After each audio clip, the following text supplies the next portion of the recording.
The Eighth Amendment of the Constitution has its original origins from the British Magna Carta of 1215 and the English Bill of Rights.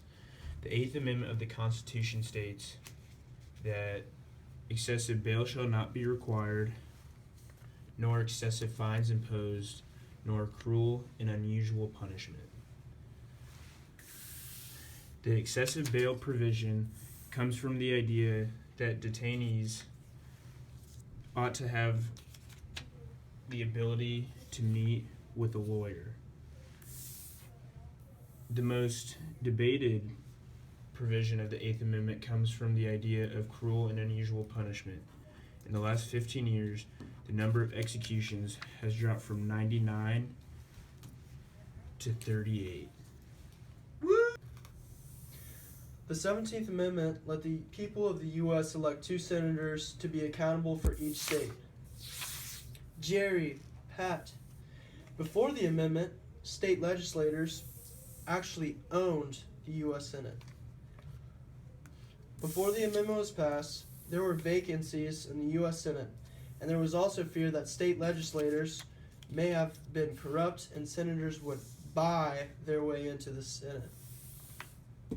U.S. senators' jobs are to express the voice of the state's opinions on new proposed laws, the people's opinions to Washington. The amendment allows the people of the United States to have a stronger voice and more control of the government and the country they live in. The 21st Amendment of the Constitution ended Prohibition. Prohibition was enforced under the 18th Amendment, which essentially was a ban on the production and consumption of alcohol from January 17, 1920 until December 5, 1933, which is the date the 21st Amendment was ratified. Prohibition was extremely unpopular. The death rate among police officers climbed from a low of 32 up to 249 at the peak of Prohibition.